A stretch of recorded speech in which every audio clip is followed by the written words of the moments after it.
I woke to bright lights and the steady beep of monitors. Hospital. I was in a hospital. Panic surged through me. Hospitals meant questions, meant bills I couldn't afford, meant easy. A calm voice beside me. You're safe. Just breathe. I turned my head and my breath caught. The woman sitting beside my bed was striking. Late 20s, with sharp green eyes that seemed to see everything. Her chestnut hair was pulled back in a neat bun, professional and precise. She wore a white coat over scrubs, a stethoscope around her neck. I'm Dr. Clara Morrison, she said. You collapsed at your office. Your supervisor called an ambulance. I can't afford this, I blurted out. I need to leave. I need to. You need to lie still and let me examine you. Her tone was firm but not unkind. You're severely malnourished, dehydrated, and 3 months pregnant. If you leave now, you could lose the baby. 3 months. She knew. I don't care, I said, though even as the words left my mouth, I knew they weren't entirely true. Dr. Morrison's eyes narrowed. Don't you? Something about her direct gaze made it impossible to lie. I looked away. I thought so. She stood, checking the monitors. Your baby is measuring small. You're not eating enough, not taking care of yourself. Why? That's none of your business. It became my business when you were wheeled into my emergency room. She pulled up a chair, sitting close enough that I couldn't avoid her gaze. Talk to me, Lucia. Why do you care? Because that's my job. She paused. And because you look like someone who's given up, and I don't accept that in my patients. I don't know why I told her. Maybe it was the exhaustion.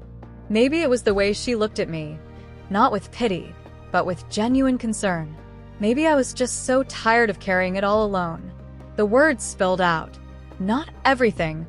I couldn't bring myself to share the full horror of that night, but enough. The betrayal. Finding out I was pregnant. The impossible choice. The slow collapse of everything I'd tried to build. Dr. Morrison listened without interrupting. When I finished, she was quiet for a long moment. That's a heavy burden, she finally said. Too heavy for anyone to carry alone. I don't have a choice. You always have choices. She stood, moving to the foot of my bed. Here's what's going to happen. I'm admitting you for observation. At least 2 nights. You're going to eat 3 meals a day. You're going to rest. And we're going to figure out a plan for your prenatal care. I told you, I can't afford. Our hospital has financial assistance programs. We'll work something out. She fixed me with that intense green stare. Your baby deserves a fighting chance, Lucia. And so do you. Something in her words cracked something in my chest. I turned my face away, not wanting her to see me cry. I'll have a counselor come talk to you tomorrow, she continued gently. Pregnancy is hard enough without processing trauma at the same time. You need support. I don't need. Yes, you do. She moved back to my side. And I'm going to make sure you get it. Over the next 2 days, Dr. Morrison was true to her word. She checked on me regularly, making sure I ate every meal, monitoring my progress. She was professional, efficient, but there was something else in the way she looked at me, a protectiveness I didn't understand. The counselor did come. A kind older woman who let me talk and cry and rage about the unfairness of it all. It helped more than I wanted to admit. On the morning I was set to be discharged, Dr. Morrison came in with paperwork and a serious expression. I spoke with your supervisor, she said. Mrs. Park told me about your living situation. Your landlord served you an eviction notice last week. Shame burned through me. I'll figure something out. You mentioned you work for Hartman and Associates. I nodded. They have staff housing. Small units near the main office. I made some calls. She handed me a key card. It's yours if you want it. Rent comes out of your paycheck, but it's affordable and secure. I stared at the key card, unable to process this kindness. Why are you doing this? Because someone should. She sat on the edge of my bed. Lucia, I need you to understand something. You're going to have a baby in 6 months. That baby needs you healthy physically and mentally, which means we need to get you stabilized. I'm taking over your prenatal care. She said it like it was already decided. Which means you'll see me regularly. Twice a month for the next 2 months, then weekly as we get closer to your due date. I'm not asking. But her expression softened. You don't have to do this alone anymore. Let me help you. I wanted to refuse. Wanted to push her away like I'd pushed away everyone else. But I was so tired of fighting, and she was offering me a lifeline I didn't have the strength to reject. Okay, I whispered. Her smile transformed her face, making her beautiful in a way that made my breath catch. Good. Now, I need to do a final exam before you go. Make sure everything's progressing properly. She moved to the end of the bed, putting on gloves with practiced efficiency. Slide down and put your feet in the stirrups. I did as instructed, my face burning with embarrassment. This was the most intimate anyone had touched me since that night. Try to relax, Dr. Morrison said gently. I know it's uncomfortable, but I need to check that everything's healing properly. Her fingers were clinical at first, checking external areas with professional detachment. But then she pressed inside, 1 finger, then 2, then 3, and the sensation that shot through me was decidedly not clinical. I gasped, my hips jerking involuntarily. Sorry, she murmured, though her eyes were fixed on mine with an intensity that had nothing to do with medical care. Need to make sure the cervix is positioned correctly. The baby needs adequate support. She moved her fingers, stretching me in ways that made my body respond despite my best efforts. Heat pooled low in my belly, not arousal exactly, but something close. Relief, maybe. Or just the shocking realization that my body could still feel pleasure after everything it had endured. Everything feels good, Dr. Morrison said, her voice slightly husky. She withdrew her fingers slowly, maintaining eye contact. Very good. She stripped off the gloves, disposing of them, but the air between us had shifted, changed into something charged and uncertain. I'll see you in 2 weeks, she said, her professional mask sliding back into place. My personal number is on the discharge papers. Call me if you need anything. Anything at all. Thank you, I managed. She paused at the door, looking back at me. You're stronger than you think, Lucia. You're going to get through this. Then she was gone, leaving me confused and shaken and feeling something I hadn't felt in months. Hope. The staff housing was tiny, basically a studio with a separate bedroom, but it was clean, warm, and safe. After the disaster of my previous apartment, it felt like a palace. Mrs. Park helped me move my meager belongings, chatting cheerfully about how convenient it would be to live so close to the office. She didn't mention the eviction or my collapse, and I was grateful for her tact. You have reached this point. Please subscribe for more. Thank you.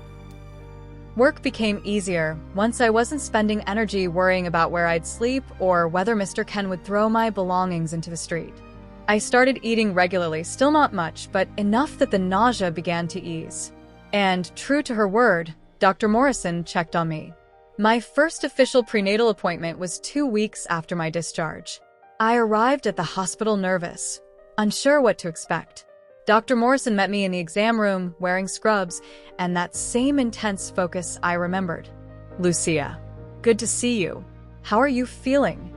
Better, I admitted. The new apartment helps. Good. She gestured to the exam table. Let's take a look at how baby's doing. She did an ultrasound first, the wand cold against my barely swollen belly. The steady thump of a heartbeat filled the room.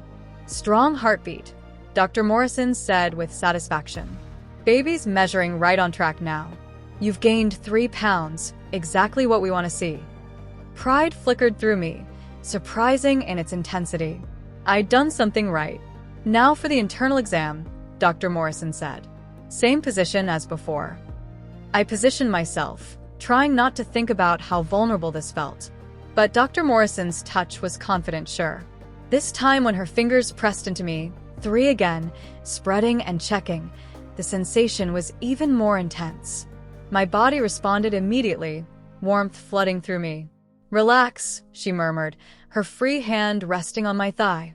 The heat of her palm burned through my thin gown. I need to check the cervical length. This is important. Her fingers moved deeper, curling inside me, and I had to bite back a moan. This couldn't be purely medical, could it? Dr. Morrison's eyes met mine, and something flickered in those green depths. Understanding, maybe, or acknowledgement of the tension crackling between us. Everything looks perfect, she said, withdrawing slowly. You're doing wonderfully. As I dressed, she typed notes into her tablet. I want to see you again in 2 weeks. And Lucia? Yes. If you have any unusual symptoms, cramping, bleeding, anything, you call me immediately. Day or night. I will. She handed me a prescription. Prenatal vitamins. And I want you eating protein with every meal. Your baby needs it. I'll try. Don't try. Do it. But she smiled to soften the command. You're worth taking care of, Lucia. Remember that. Over the next month, a routine developed. I worked, went to my appointments, gradually began to feel like a functional human again. Dr. Morrison was constant. She texted me reminders about vitamins, asked how I was feeling, and sent recipes for protein-rich meals that wouldn't upset my stomach. It should have felt intrusive. Instead, it felt like being cared for, like mattering to someone. You don't have to do all this, I said at one appointment, now 5 months along. My belly was undeniably round now, the baby's movements frequent and strong. I know. Dr. Morrison was listening to the baby's heartbeat, her expression soft. I want to. Why? She looked up at me. Because you deserve it. Because I. She paused, choosing her words carefully. Because I care about what happens to you. Something in her tone made my heart race. This was more than doctor-patient concern. We both knew it. Dr. Morrison. Clara, she interrupted. When we're alone, call me Clara. Clara, I repeated, testing the name. I can't do this again. The relationship thing. I can't be hurt like that again. I know. She took my hand, her thumb stroking across my knuckles. I'm not asking for anything, Lucia. I'm here, however you need me to be.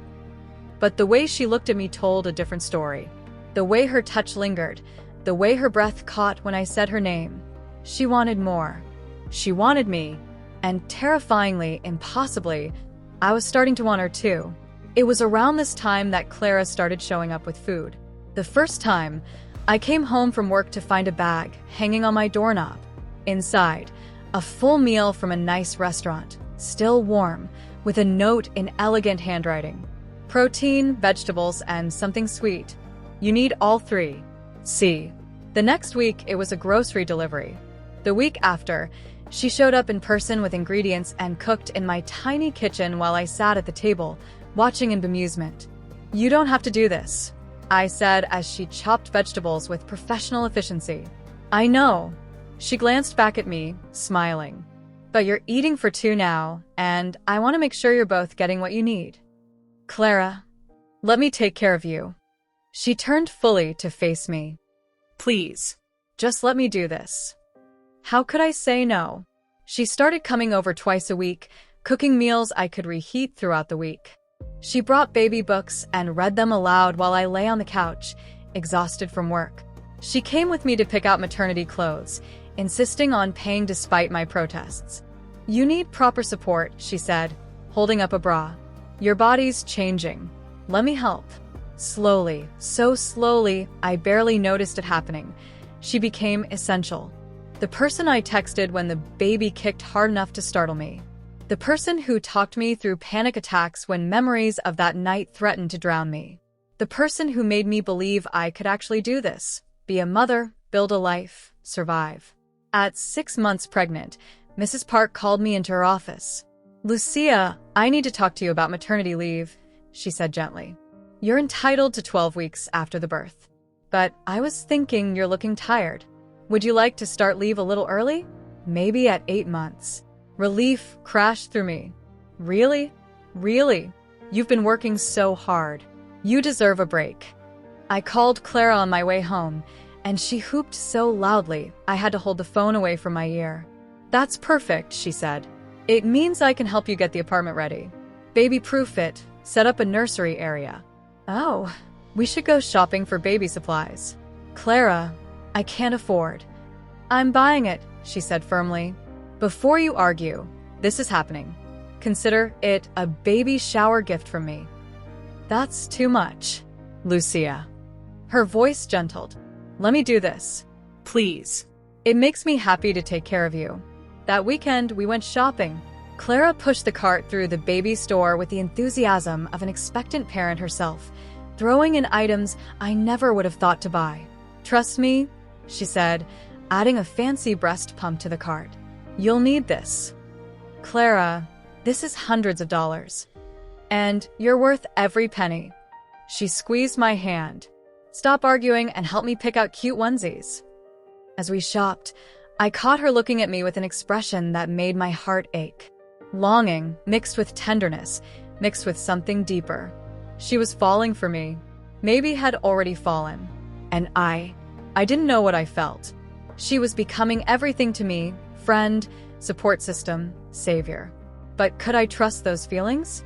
After Pamela, after Sarah, how could I ever trust my heart again?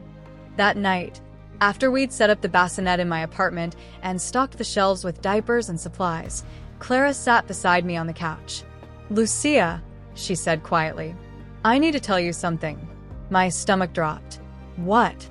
These appointments, these exams. She took a deep breath.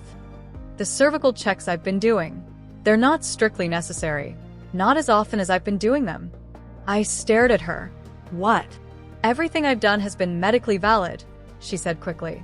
But the frequency, the thoroughness, I've been using it as an excuse. To touch you, to be close to you. Her face flushed. I know it's unethical. I know I'm crossing lines. But I need you to know the truth.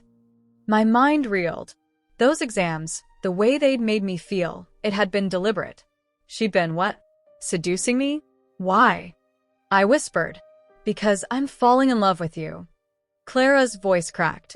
I know it's too soon. I know you're not ready.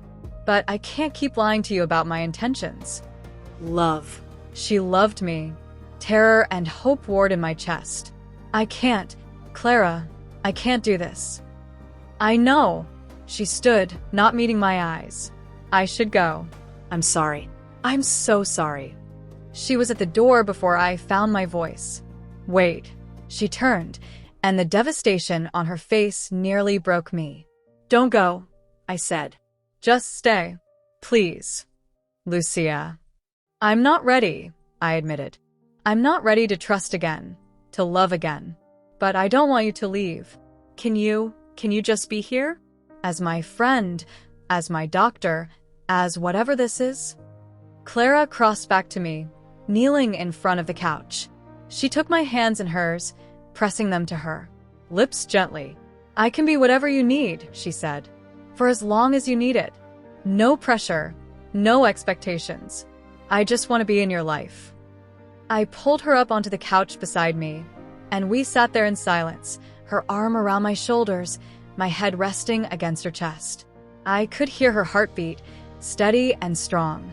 For the first time in months, I felt safe.